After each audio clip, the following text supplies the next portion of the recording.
आज की वीडियो में हम लघुत्तम समापवर्तक निकालना सीखेंगे दो संख्याओं का। तो चलिए शुरू करते हैं।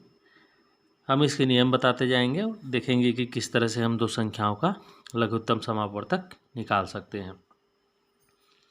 तो हमने यहाँ दो संख्याएं ले ली हैं। पहली संख्या है 18 और दूसरी संख्या है 36। अब हमें यहाँ पर एक ऐसी संख्या से इनको भाग देना है जिसका भाग कम से कम इन दोनों में से किसी एक संख्या में चला जाए, या 18 में चाहे 36 में चला जाए या दोनों में चला जाए। अगर दोनों में नहीं जाता है तो कम से कम एक संख्या में उसका भाग चला जाए। तो सबसे पहले हम सबसे छोटी संख्या से भाग देंगे 2 से। एक बार और देख लीजिए, यहाँ पर हमको एक ऐसी संख्या को लेनी होती है, एक ऐसी संख्या का भाग इन दोनों में देना पड़ता है जिसका भाग दोनों में चला जाए, या दोनों में नहीं तो कम से कम किसी एक संख्या में उसका भाग चला जाए।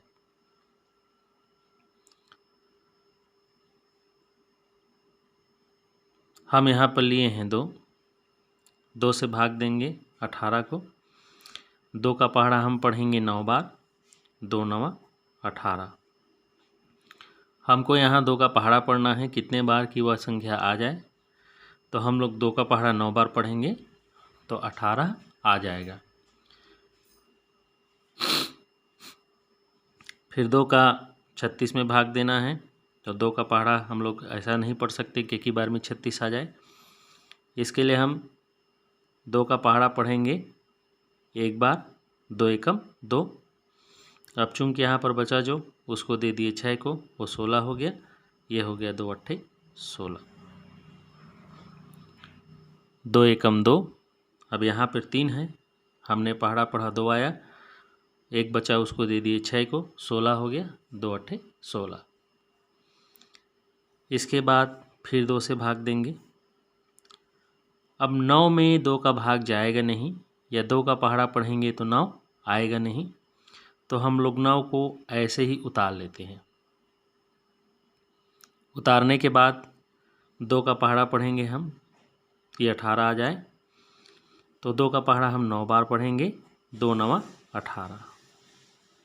फिर उसके बाद अब 2 से भाग तो जाएगा नहीं क्योंकि दोनों संख्याएं 9 हैं, और 2 का पहाड़ा पढ़ेंगे तो हम कभी 9 नहीं आएगा।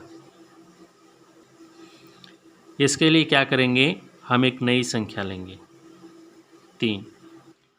अब इस 3 का पहाड़ा पढ़ेंगे कि 9 आ जाए, 3 तिया 9 और 3 तिया 9। फिर 3 का पहाड़ा पढ़ेंगे 3 एकम 3 और 3 एकम 3। इस तरह से जब नीचे में एक एक आ जाता है तो हमारा सवाल हल हो जाता है। अब इस तरह से लघुत्तम समापवर्तक बराबर हो गया 2 गुणा 2 गुणा 3 और गुणा 3। 2 दूने 4, 4 तिया 12 और 12 तिया 36। इस तरह से 18 और 36 का जब हमने लघुत्तम समापवर्तक निकाला तो वह आ गया 36। दूसरी संख्या देखते हैं जिसको हमने लिया है 15 और 25। अब यहाँ पर हमको एक ऐसी संख्या लेनी है जिनका भाग या तो दोनों में चला जाए या कम से कम किसी एक में जरूर जाए। तो 2 से भाग दे के देखेंगे। तो जब 2 का पहाड़ा पढ़ेंगे तो ना तो 15 आएगा और नहीं 25 आएगा। तो 2 से तो भाग जाएगा नहीं। तो हम लोग अगली संख्या लेते हैं 3। अगली संख्या जब 3 लेते हैं तो 3 का पहाड़ा पढ़ेंगे कि 15 से ज़्यादा ना हो।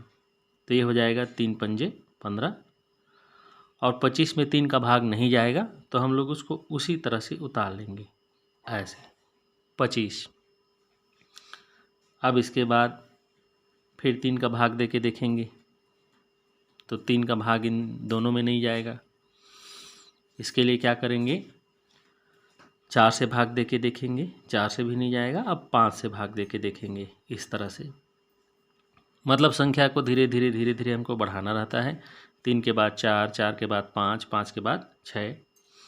अगर आपने 5 से भाग दे दिया और उसके बाद नीचे में 3 से भाग चला जाएगा तो ये समझिए आपने जो बनाया है वो गलत होगा। तो अगर हमने 3 का भाग दे दिया है तो फिर आगे और 3 का भाग ना जाए। अगर उससे बड़ी संख्या जैसे 5 है उसका भाग हम देना शुरू किए हैं तो यहाँ अगली संख्या जो भी आएगी उसमें अगर 4 का भाग चला जाता है तो हम जो बना रहे हैं वो गलत है। उसके बाद 5 से भाग देंगे, 5 एकम 5 हो गए और 5 बचे 25। फिर 5 से भाग देंगे, 1 है उसको तो कुछ करने की ज़रूरत नहीं है, ये पूरा हल हो गया है। सिर्फ इसको हल करना है, 5 एकम 5। जब दोनों जगह 1 1 आ जाएगा तो हमारा सवाल हल हो गया समझिए। अब इसके बाद क्या करना है, लघुत्तम समापवर्तक निकालना है। लघुत्तम समापवर्तक में 3 गुणा 5 और गुणा 5, 5 बचे 25 और 25 दिया 75। इस तरह से जब हमने 15 और 25 का लघुत्तम समापवर्तक निकाला तो वह आ गया 75।